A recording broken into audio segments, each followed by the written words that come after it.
கொலை செய்ய முயன்றவரை இப்படி வெளிச்சத்துக்கு கொண்டு வாருங்கள். சீக்கிரம். அப்போ தப்பித்துக் கொண்ட புத்துக்கு வந்தான் இவன். ஓ, அந்த கருப்பனா மீண்டும் என்னை கொல்ல வந்தான்.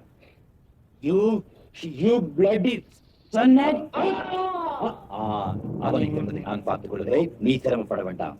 அதற்கான ஏற்பாடுகளை உன் கண்முனை நான் செய்கிறேன். இந்த கைதியின் கைகளை கட்டி போட்டு பலகையின் முனையில இவனை நிற்க வையுங்கள். சுட்டு தள்ள வேண்டும்.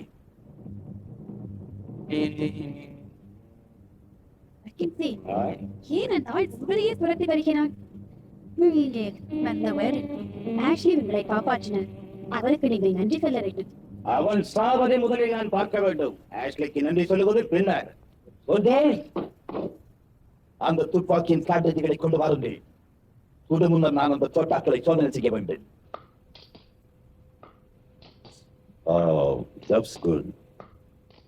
That's good. And the man, what? Shut in.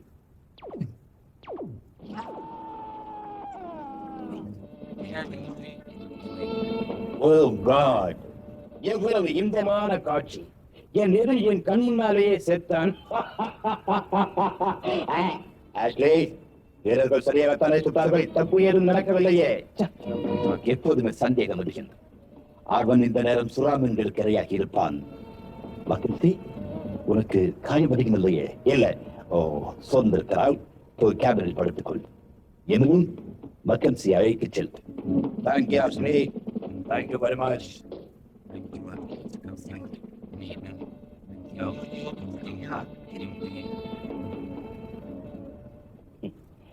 என் கோபமுள்ள இந்திய இளைஞன் முத்துக்குமரனே, இந்நேரம் நீ உயிர் பிழைத்திருப்பாயா? உன் கோபம் தணிந்ததா? எல்லோரும் சுடப்பட்டு இறந்து வருவதற்கான் நம்புவார்கள். ஆனால் நான் 4 துப்பாக்கிகளை வெற்றி போட்டாவை மாற்றி வைத்து சுடச் சொன்னி உன்னை காப்பாற்றியது அவர்களுக்கு தெரிய நியாயமில்லை. Goodbye my friend, goodbye. அமரர் சண்முக சுந்தரம் அவர்கள் எழுதிய சட்டி சுட்டதடா நாவல் கொங்குமண்ணின் மனம் கமிழ நாடகமாக படைக்கப்பட்டது. இந்த சட்டி சுட்டதடா நாடகத்திலிருந்து ஒரு பகுதி. என்ன மாமனவங்க இப்படி என்ற மூக்க அறுத்து போட்டாங்களே, என்ற மானத்தை வாங்கணும்னு எத்தனை நாளா நினைச்சிட்டு இருந்தாங்களாமா? அட பெத்தமவன் நானு, எனக்கு போகாதமான உனக்கு என்ன போக சிப்பதா? நல்லா இருக்கிற நாயா மூத்த மருமகளை தானே முதல்ல சொல்லுவாங்க. யாரைய சொல்லுவாங்க? யார் சொல்லுவாங்களா? சாதி சேர்ந்தேன். நீ யாரு? நீ சும்மா இரு. உங்க பாருங்க, நீங்க சும்மா பல கஞ்சாதீங்க. எனக்கு அங்க பிஞ்சு பிஞ்சு வருதாக்கு. அப்பவே எங்க ஆத்தா சொன்னா கட்டுச்சோத்து விருந்துக்கு 10 நாள் தானே இருக்குது, அதுக்குள்ள ஏழை ஊருக்கு போறேன்னு. தேவனே நாங்க ஆத்தா வைத்து கேட்டு போட்டு அங்கேயே இருந்திருக்கோம் நானு. சரி பேசோட எனக்கு வேலை கிடக்குது. நீ பேச்சு பேச்சு ராவிட்டே கிடக்காத. இப்ப ரங்கம்பாளையம் போறதுக்கு என்ன முறைங்கிற? வெகு தொலையா உங்க ஆத்தா ஊரு. ஓஹோ, எங்க ஆத்தா ஊருக்கு போய் ஒழுந்துக்கலாம்னு அகடியா பண்ணிட்டு தான் பேசுறாப்புல இருக்கிறாச்சு. ஆறுலேவா? ஆறுக்கு போய் தொழிலுங்கிற பேசுற மாதிரி பேச்சு. ஆமா, நான் தான் பேசுறேன். இந்த வாவத்தை தூக்கிட்டு ஊர்கோவலம் போயிட்டே இருந்தா வெகு நேர்த்தியா தான் இருக்கும். போங்க, மாமனை பத்தி இங்க கேக்குறது பத்தாதுன்னு எங்க ஊர் சனங்களும் கேட்கணுமா இருக்கு. மாமனார் ஐயனை ஏன்ல முடி கூட்டுட்டீங்களே ஆளுக்காக கேட்க வருவாங்க. அது சரி, யாரு கேட்பாங்க? கேட்டாக்கு பண்ணாடி கேட்டுதான்னு சொல்லிட்டு போவியா? சும்மா கிடந்து சாதிக்கிறே கிடந்து என்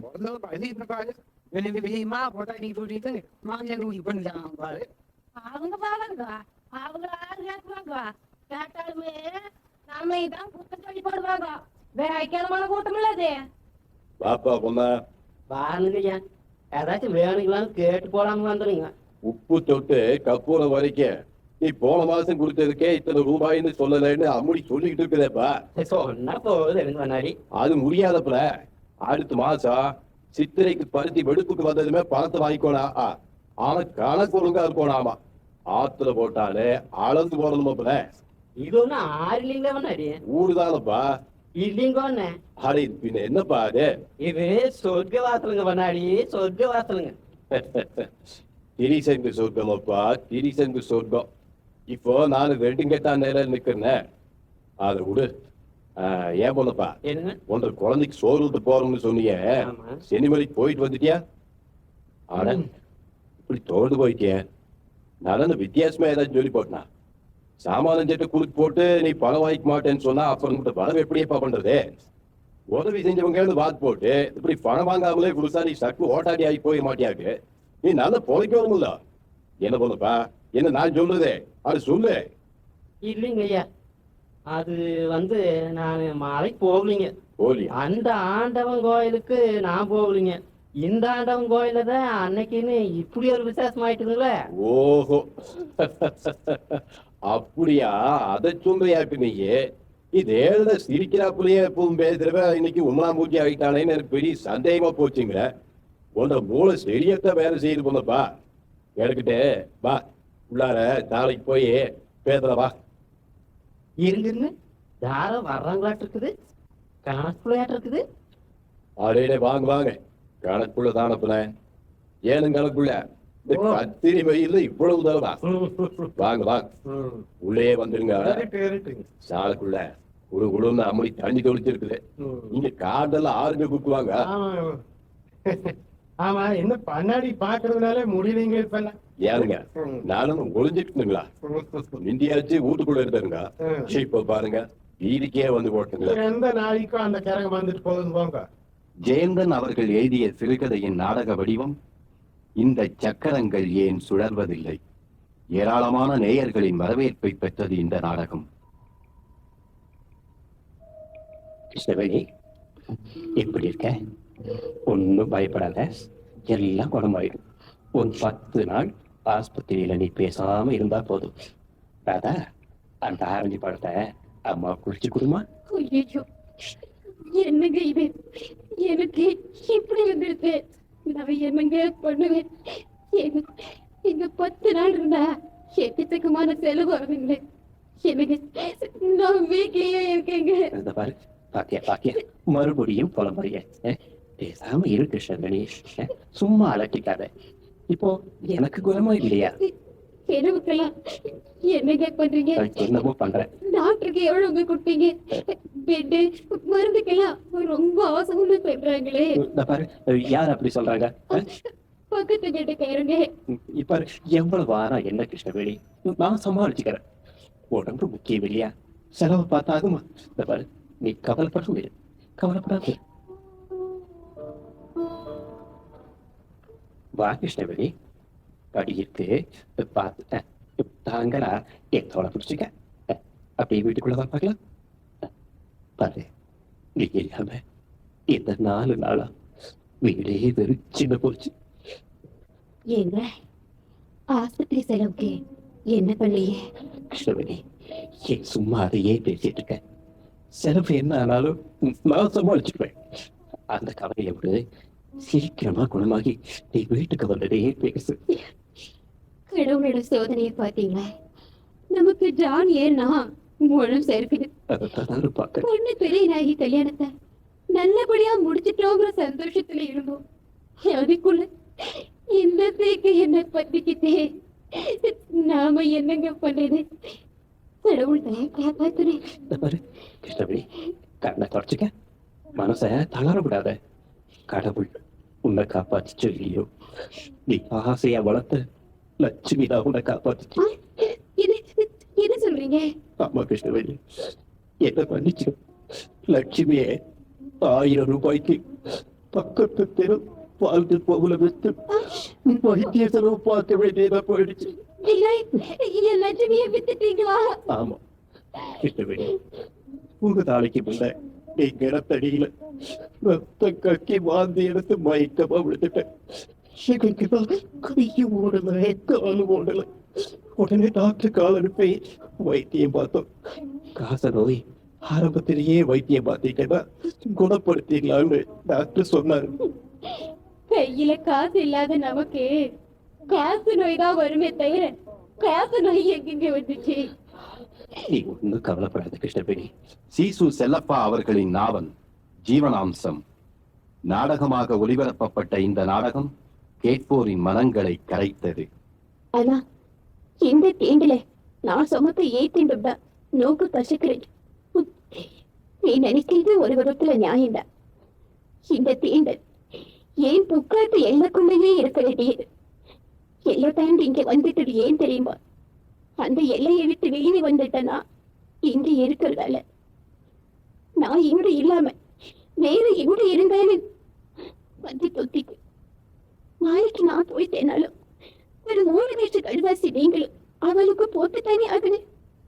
இதெல்லாம் இதை பெருசா சொல்ற அந்த கணபதிதான் ஏன் முன் ஜென்மத்தை கரையேற்றணும். அவங்க எனக்கு 13 நாள் காரியத்தை மட்டும் இல்ல, வருஷம் வருஷம் அவன் மண்ணிக்கும் தேவசம் பண்ணது. அவன் பூராவும் இந்த மண்ணை அவளை விடவும் மாட்டான். மண்ணையும் அவனை விட முடியாது. அந்த குழந்தைக்கும் நீக்கும் அப்படி ஒரு முடிச்சு போட்டிருக்கு. அந்த குழந்தை இப்போ அவங்க அப்பாவை பறி கொடுத்துட்டேன். ஆனா மண்ணி உங்க பேச்சு இந்த கேஸ் இதெல்லாம் கூட நீக்கு இவ்வளவு யோசனை செஞ்சு வைக்கல. அனுபவத்தை உணர்த்த முடியாது. இந்த தீண்டு என் மனத்தை எவ்வளவு குவிய வைக்கிறது. என் மனசை எப்படி குவிய வைக்கிறது. அண்ணா சரி மேலே என் புக்காட்டுக்கு போயிட்டு வந்தீங்கன்னு தோன்றது. என்ன சொல்ற சாவித்ரி? ஓ புக்காட்டுக்கா? ஆமாண்ணா, அந்த இடத்துல அம்மாவை பார்த்துட்டு வரேங்க. என்ன சாவித்ரி, நடக்கிற காரியமா தான் இது சொல்றியா? எப்படின்னா நடக்கிற காரியமா இது? என்ன சாவித்ரி இது? அவளுக்கும் நமக்கும் இப்ப இருக்கிற உறவுல? ஆமா, இப்ப இருக்கிற உறவுலதான். நீயே கேட்டியே புக்காத்துக்கான்னு. உன்னோட வாயிலிருந்தே நம்பிட்டே புக்காத்துக்கான்னு. இத்தனைக்கும் பிறகு நினைத்து நின்று முழுக்க உன்னாலேயே விரட்ட முடியலையே. என்னால தள்ளிட்டு இருக்க முடியும்னு நம்புறியானா? எல்லாம் கை மீறிட்ட காரியமாயிட்டோ. நீ சொல்றதுலயும் தப்பு இல்லதா சாவித்ரி? என்ன என்ன வாசகதவை சாத்திக்கோன்னு குரலை விட்டுட்டு போறேன். இப்போ சாவித்திரியோட ஒழிஞ்சு உட்காந்து பேசிட்டு இருக்கே. என்னவா? அதே சாவித்ரி ஒரு நட அவளோட புக்கா இல்ல, ஒரு நட திருக்குளத்துக்கு போயிட்டு வரணுமா? துக்கப்பட்டவளை பார்க்க போறது நியாயம் தானே? இவ்வளவான அநியாயங்கள் பற்றி என்ன இருக்கு மணி? வெறுமனை சம்பிரதாயத்துக்காக துக்கம் கேட்க போகல மணி. ஏதோ முடிவு பண்ணி வச்சிருந்த காட்டுல இருக்கு. என்னமோ நோக்கு உச்சிதமா படுறத மத்தவ ஆட்சேபிக்கிறதுக்கு என்ன இருக்கு? சாவித்ரி, நீ போகணும்னு புறப்பட்டா நான் குறுக்க விட்டுன்னு சந்தேகமா இருக்கா? இல்லைண்ணா, மன்னி சொன்னேன் நேற்று உச்சிதமா படுறதுமே. அது என்னன்னா இந்த நீரை தேங்கலையும் அவங்க கைக்கிறதா நேற்று உச்சிதமா படுறது. சாவித்ரி, போறதுக்கு வேண்டிய சாமானத்தை எல்லாம் எடுத்து வச்சுக்கோ. இந்த சின்ன பெட்டியும் கண் பெட்டியும் எடுத்துக்கோ. மணி பெட்டி எதுக்கு மணி? பின்ன அந்தாத்துல போய் இருப்பதானா? மணி அண்ணாவுக்கு தெரிஞ்சுக்கணும்னு ஆசை இல்லை. தெரிஞ்சுதா இன்னும் என்ன ஆகணும்னு விட்டுட்டான் போல. ஆனா மணி நீ பொண்ணு இல்லையா? என்னோட உத்தேசத்தை முடிவு கட்டி தெரிஞ்சுக்கணும்னு பாக்குறேன். முடிவு கட்டி தெரியணுமா? இல்ல அது இல்ல சாவித்ரி. சரி சரி, மடி செஞ்சு மட்டும் இப்ப போறோம். மடி செஞ்சு மட்டும் போறோம்னா? ஆமா, இப்பொழுதுக்கு அது போறோம். ஒரு மாத்து புடவையோ தெதைக்கோ இருந்த பொழுமே இப்படியே துக்கத்துக்கு போன காலோட அங்க தங்கப்படாது இல்லையா? கிரேசி கிரியேஷன்ஸ் வழங்கிய மாடு மிரண்டால் மேடை நாடகத்தின் வானொலி வடிவம் கேட்போரை வயிறு குலுங்க சிரிக்க வைத்தது. சின்ன வாசல பாவல ஒரு கத்தியால வெயிட் பண்ணிட்டு இருக்கான். தூக்க மாத்திரை வாங்கி சொல்லுங்க. என்ன பண்ண? அது தூக்க மாத்திரையா கிடைக்கல, அதனால சிறப்பா பாட்டில வாங்கி வந்தேன். இந்த சிறப்பா பால்ல கலந்து டேபிள்ல வச்சுருவேன். வெங்கி ராத்திரி டேபிள்ல இருந்து பால் எடுத்து சாப்பிட வழக்கம் உண்டு. வெங்கி பாலை சாப்பிடுவான், மயங்கி விடுவான். அதுக்கப்புறம் காரியத்தை கச்சிடுவா முடிச்சிடுவோம்டா. அது இந்த மயக்கம் வருது. நீ பாலியா கலக்க போற? எஸ், நீ பாட்டுக்கு பாலுங்க. என் காதுல நம்ம சர்க்கிள் இன்ஸ்பெக்டர் தனபாலு பேர் வந்து காதுல இடமா இருக்கிறான். பயப்படாதா, தைரியமா இருடா. மனு, ஒரு நிமிஷம் என் சைக்கிள் ஓரமா பார்க் பண்ணிட்டு வந்துடுறேன். சீக்கிரம் போயிட்டு வா. பாலை கொண்டு வந்து அந்த வெங்கி காரியத்தை முடிப்போம். என்ன ஏறாது இந்த சமயம் பார்த்து வீட்டுல ஒரு சொட்டு பால் இருக்காது. எல்லாம் என் தலையிட்டு அழகு டேபிள் மேல தண்ணி இருக்கு. இதுமே கலந்துருவோம். தண்ணியில் கலந்து விட்டாச்சு. வா வெங்கி, இன்று நீ ஒழுங்கா. மனு மனு, எல்லாம் ஓகேயா? எல்லாம் பர்ஃபெக்ட்லி ஓகே. நான் போய் கொல்லப்பக்கம் ஒழிஞ்சுக்கிறேன். நீ சீக்கிரம் போய் அந்த பீரோல ஒழிஞ்சுக்கோ. சரி, அந்த பேர் இல்லையா? ஆமா. ஒரு நிமிஷம் இரு. மது, எனக்கு ரொம்ப தாகமா இருக்கு. நான் வேணா பக்கத்து கடைக்கு போய் ஒரு பன்னீர் சோடா சாப்பிட்டு வந்துட்டுமா? தாகம் வேணடா. ஒரு டேபிள்ல தண்ணி வச்சுவே இருக்கு. அதான் வேண்டாம். நான் சொல்றது தாகம் அப்புறம் பாத்துக்கோ. முதல்ல சீக்கிரம் போய் பீரோல ஒழிஞ்சுக்கோ. எந்த பீரோல? எந்த பீரோ? அது இருக்கா? பீரோ போய் ஒழிஞ்சு போடா. சீக்கிரம் போடா. மாதவாதியார் பரவாயில்ல. உன்னை யாரும் அதுக்குள்ள வர சொன்னது? சீனு இன்னும் அந்த ஆளே உள்ள வரலாம். அவன் வந்ததுக்கு அப்புறம் தான் நீ வீட்டுக்குள்ள வரணும். அவன் கத்தி கொண்டியா? இந்த மாதிரி டப்பாலுக்குள்ள கத்தி, சோப்பு, உடுக்கலானே எல்லாம் வச்சிருக்கானே. ஏண்டா அவன் என்ன உனக்கு போசா கொடுக்க போறான்? அவன் மயங்கிற அப்புறம் நீ காரியத்தை முடிக்கணும். நல்ல கவனமா கேட்டுக்கோ. அந்த ஆளு வீட்டுக்குள்ள வந்த அப்புறம் தான் நீ உள்ள வரணும். அதுக்கு முன்னாடி நீ வரவே கூடாது. சரி மாது, அந்த எப்படி இருப்பான் சொல்ல? கவலையப்படாத. ஒரே ஒரு ஆள் தான் இருப்பான். அந்த மாதிரி ரூம்ல படுத்து இருப்பான். அவன் மயங்கின அப்புறம் கண்ணை மூடினு காரியத்தை முடியும். கண்ணை முடிந்து. ஆமா ஓகேமா. நான் போய் கொல்ல பக்கம் இருக்கேன். நான் இங்க இருந்தாலும் அனாப்பா வெங்கிக்கு சண்டை வரும். மாது, ஒரு சின்ன டவுட். முதல்ல அந்த ஆள் வருவானா இல்ல வெங்கி வருவானா? வேணா அந்த ஆள் நான் சேவ் பண்ண போய் அதை வெங்கி பார்த்து தப்பா எடுத்துனால கரெக்டா சொல்லு. முதல்ல அந்த ஆள் வருவானா இல்ல வெங்கி வருவானா? யாருக்கு சேவ் பண்ணுவோம் யாருக்கு சேவ் பண்ணக்கூடாது கரெக்டா சொல்லு. நீ அடிபட்டே சாக போற. அந்த ஆள் பேர் தான் வெங்கி. வாச போய் மாது, நான் கதை போய் 4 கிலோ ஹிஸ்டரி போட்டு வைக்கிறேன். சீக்கிரம் போ. அந்த பீரோக்குள்ள என்ன ஒரு புழுக்கமா இருக்கு. எவ்வளவு சொன்னாலும் கேட்கவே மாட்டான். ஒரே தாகமா இருக்குன்னா ஒரு பன்னீர் சோடா சாப்பிட்டு வந்தேன். நான் கேட்டானா அவன் காரியம் தான் முக்கியம். மாதிரி எங்க போனான்? அடடே, டேபிள் மேல தண்ணி இருக்கே. தவத்துக்கு இது குடிச்சா என்ன? ஆமா, தண்ணி என்ன ஒரு வாசம் அடிக்குது. இந்த கார்பரேஷன் காரர்களுக்கு எவ்வளவு சொன்னாலும் புரியறதே இல்லை. எக்கச்சக்கமா குளோரினை கலந்து விட்டுறாங்க. மாது, ஐயோ எனக்கே தலை சுத்து. மாது, எதனா போனே நீ? பேசாம நம்ம பீரோக்குள்ளே ஒழிஞ்சிடலாம். வழக்கமா ஹாய் டேபிள்ல பேன் வச்சிருப்பாங்க. பாதி போல தண்ணி வச்சிருக்காங்க. சரி, ரொம்ப தூக்குறா இருக்கு. மாடி எவ்வளவு தூங்க வேண்டியதுதான். குடிச்சுட்டான். இசை அடிக்கிற இன்னும் 5 நிமிஷத்தோட மொத்தமா வழிக்கிறவா. அதே சின்ன சின்ன மாது கத்தி கொண்டியா? இதோ மதுரை மனுஷன் வரையா கடைக்கு போயிட்டு அந்த கத்தி வச்சிருக்க பொட்டியை வச்சுட்டு இச்சி போடுற பொட்டியை தூக்கிட்டு வந்துட்டாமா. அறிவில்தான் எனக்கு. சீக்கிரம் போய் அதை எடுத்து வாடா. அவன் மரத்துக்குள்ள காரியத்தை முடிக்கணும். போயியா அத்திம்பேர் யாரி? வீட்டுல யாருங்க? வெங்கி யாரு ஒப்பளியா? படுத்துருக்கேன். கும்பரே ரொம்ப தரையா இருக்கு. காட்டாக இருக்குமே. சரி சரி, வா வா. சீக்கிரம் வா. சீக்கிரம் மாடிக்கு போ. சீக்கிரம் மாடிக்கு போ. ஓகேமா. சீனு, அடே சீனு, என்னன்னு தெரியலடா. இந்த தண்ணீர் இருந்த டேபிள் சாப்பிட்டேன். தண்ணீர் இருந்த டேபிள் சாப்பிட்டியா? அவ்வளவு பிடிச்சு சாப்பிட்டேன். இந்த மாத்திரை தூக்கிட்ட வாயில கலந்துட்டியா? மாத்திரை தூக்கிட்ட வாயில என்ன வளர்ற? என்னோட தலை சுத்துதுடா. கதையை கச்சேரியை முஷ்டம். பிரச்சனைகளும் டென்ஷனும் அதிகமாகி போன இன்றைய நிலையில் எங்களுக்கு நகைச்சுவை நாடகங்களை கொஞ்சம் அதிகமாக வழங்குங்கள் என்று உங்கள் சார்பாக கோவை வானொலியை நான் கேட்டுக்கொள்ளட்டுமா? நாடகங்களை பொறுத்தவரை இன்னும் வித்தியாசமான படைப்புகளை வரும் ஆண்டுகளில் நிறைய நாங்கள் எதிர்பார்க்கிறோம். எங்கள் எதிர்பார்ப்புகளை கோவை வானொலி நிறைவேற்றும் என்ற நம்பிக்கையோடு நிலையத்தின் சேவை இன்று போல் இனியும் தொடரட்டும் என்று உங்கள் சார்பாகவும் மனம் நிறைய வாழ்த்தி விடைபெறுகிறேன். வணக்கம்.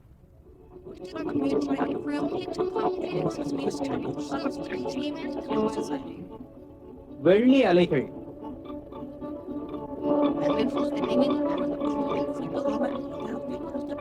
வெள்ளி விழா சிறப்பு தொடர் கேட்டீர்கள்.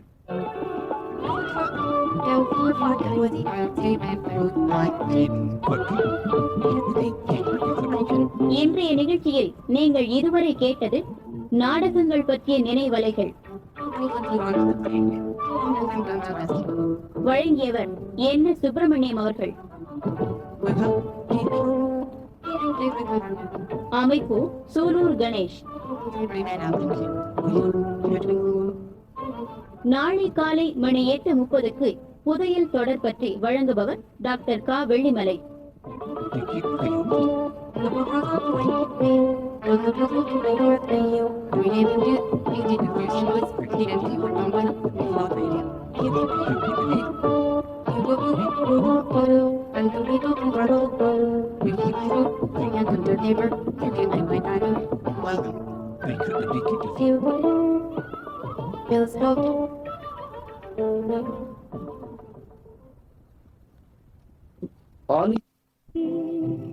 साथ ही तेरे तेरी याद भी हो जाएगी, मुंतज़िर आँख भी थक हार के सो जाएगी।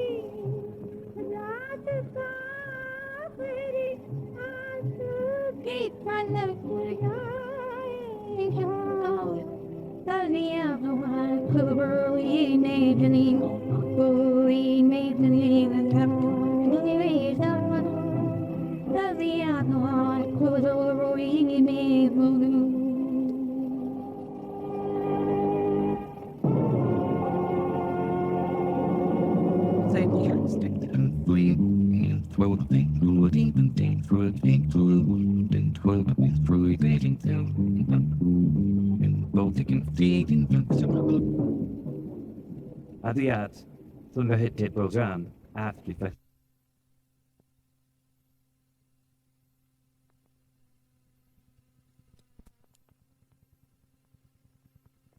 இருக்கீங்களே கணவன் கேட்கிறான். யார் சொன்னா நான் தூங்கிட்டு இருந்தேன்னு?